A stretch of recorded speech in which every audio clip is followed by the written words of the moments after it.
ایک وقت ہے، اس کی آدمی اگر قدر کرتا ہے، اس کی اہمیت کو سمجھتا ہے تو بات کچھ اور ہو جاتی ہے۔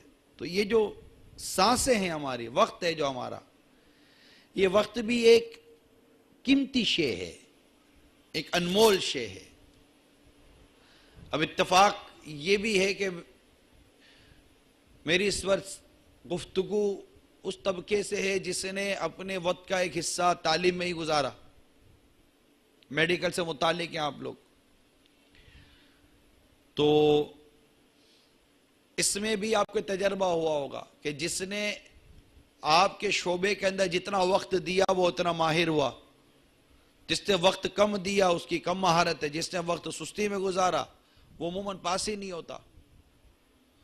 تو جس مقصد کے تحت آپ کے شعبے میں آئے ہیں، آپ نے اپنا وقت اس شعبے میں جتنا دیا، گویا کہ آپ نے اپنے مقصد کو اتنا وقت دیا، اور جس نے اپنے مقصد کو کم وقت دیا وہ کم کامیاب ہوا، جس نے وقت ہی غفلت میں دیا وہ کامیابی کہاں سے ہوگا؟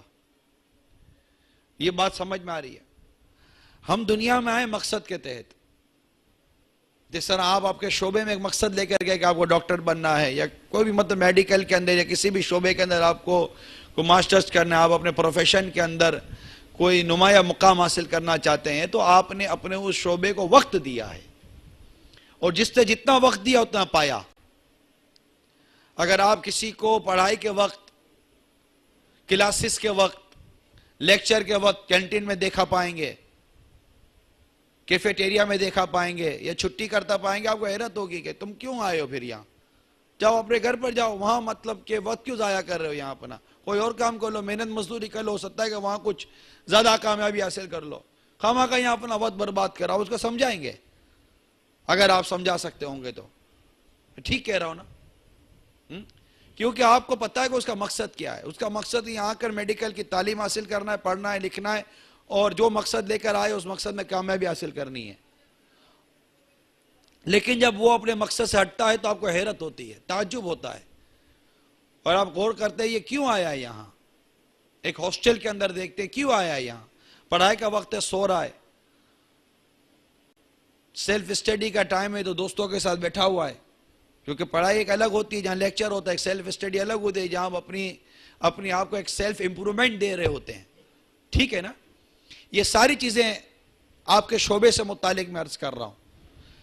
اب آئیے اس طرف، ہمارا مقصد دنیا میں آنے کا کیا ہے؟ ہم نے جنوں اور انسانوں کو اس لیے پیدا کیا کہ وہ عبادت کریں، اللہ کی عبادت کے لیے ہم دنیا میں آئے۔ ہمارا مقصد اللہ عز و جل کی عبادت کرنا ہے۔ اور ایک اور مقام پر 29واں پارہ سورہ ملک میں اللہ تبارک و تعالی ارشاد فرماتا ہے،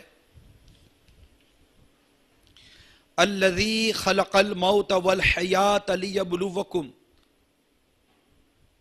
ایکم احسن عملا۔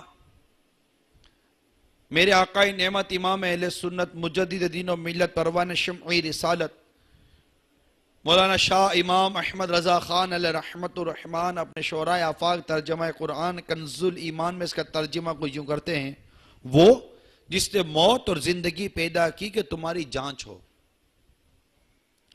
تم میں کس کا کام زیادہ اچھا ہے۔ بڑا غور کیجئے اس ترجمے پر،